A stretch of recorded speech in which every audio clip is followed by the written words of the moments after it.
can't let an adversary have so much influence over our colleges and universities. We need to take back the education system in this country. We've lost control over it. It's pathetic. It's absolutely pathetic.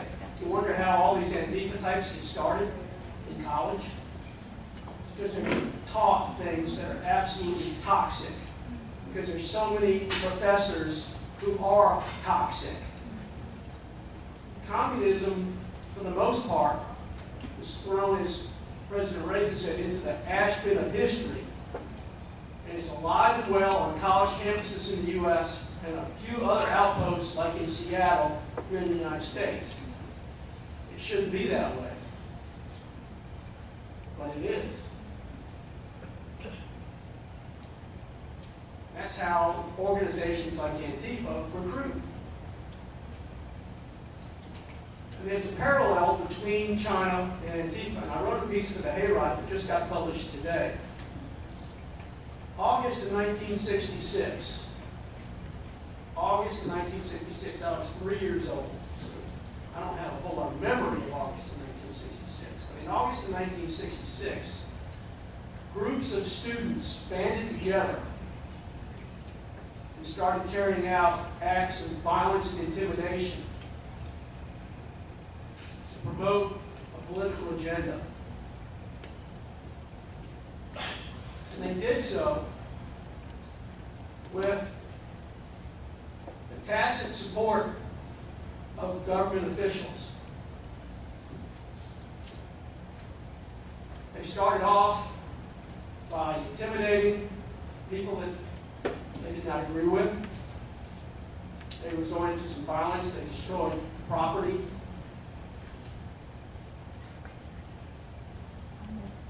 And they eventually started killing people.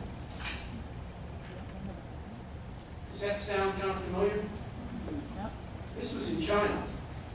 It was called the Cultural Revolution. And groups of students were called the Red Guards. Red Guards were Chinese students who were working for Mao Zedong, the father of communism in China. And he got it in his mind that communism was not doing well in China. And he thought it was because of the four olds. OLDS, the four olds. Basically, old culture, old philosophy, old politics, old ideas. Anything pre-communist, essentially. And he energized these groups of students who became known as the Red Guards to replace the four olds with new things, communist things. Even though communism came to China in 1949, it wasn't thriving. He wanted it to thrive. So he needed scapegoats. So they started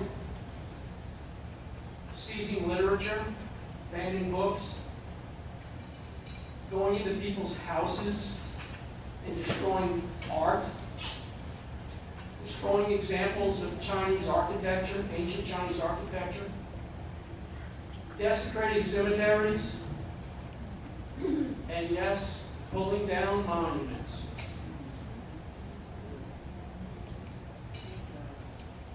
Sound familiar? Yes.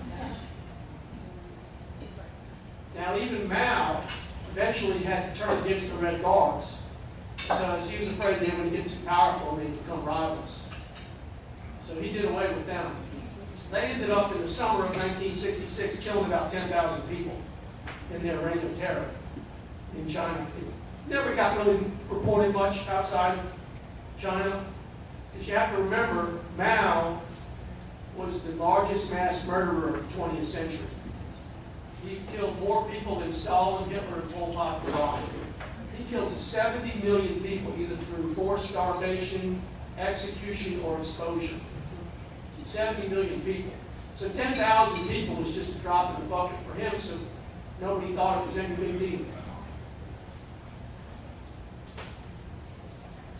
Fast forward to the 1970s in West Germany.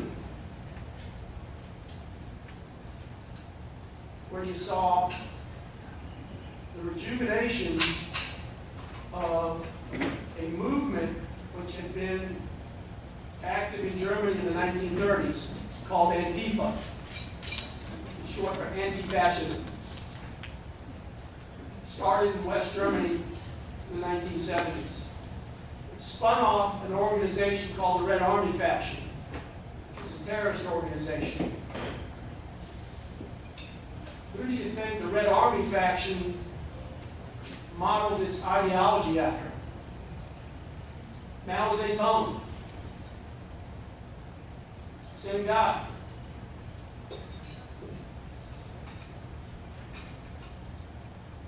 Antifa worked its way to the United States and has factions all over the country today.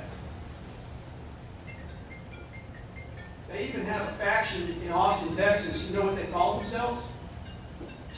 The Red Guards. That is what is known in law enforcement as a clue. What we're seeing in America today is an armed insurrection.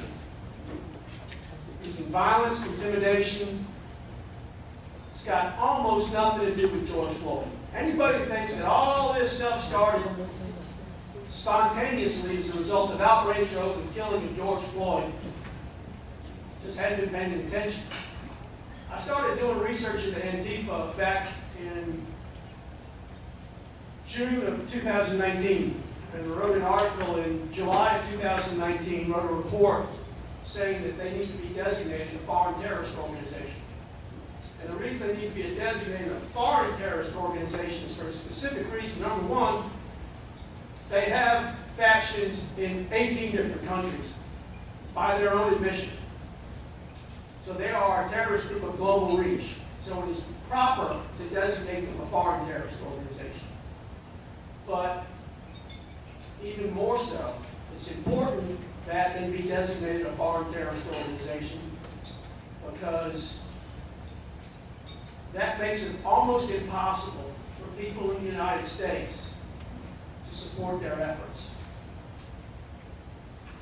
If an organization or person in the United States is found to be supporting a designated foreign terrorist organization like Al-Qaeda, or ISIS, or Boko Haram, or one of the jihadi groups that we talked about over and over again, any foreign terrorist organization, if you support that foreign terrorist organization, you're subject to enforcement by an organization called OFAC, OFAC, the Office of Foreign Assets Control of the Treasury Department. And they can shut you down and seize your assets. Like that. Very similar to the way the IRS works. They can come in and do it and not really have to tell you why they're doing it. And they've done it to a lot of Islamic charities in this country over the years. We're found to be supporting jihadist groups, particularly Hamas. So it's important that Antifa be designated a foreign terrorist organization. Is there anybody in this room right now, I'd love to hear, who doesn't think that Antifa are terrorists?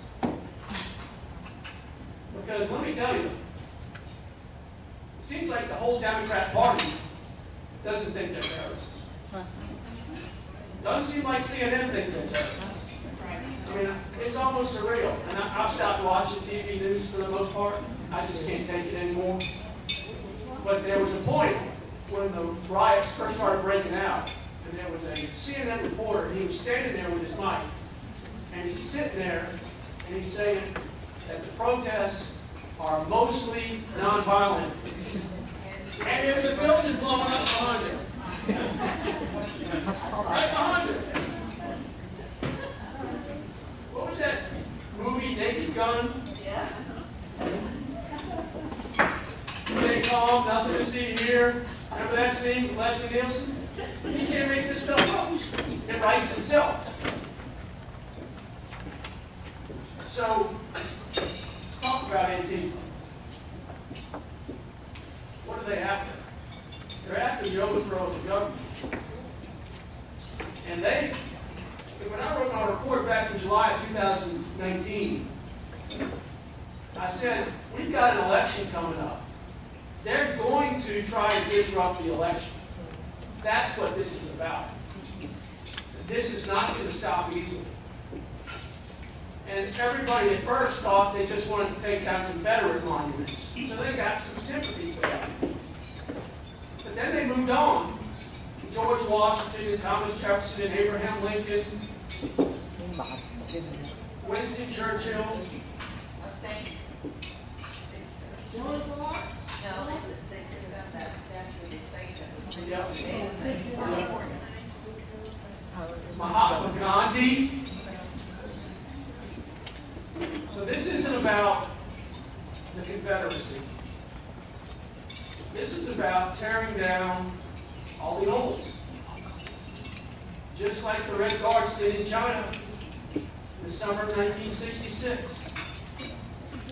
They're following the communist playbook. There's nothing new under the sun. And until patriots start to get mad, it's not going to stop. And I'm not encouraging anybody to go out and confront these people with violence. But we got to get mad and get energized and not just sit there and take this. All this virtue signaling, I even hate that term. It's just ridiculous. Apologizing for things that we're not responsible for.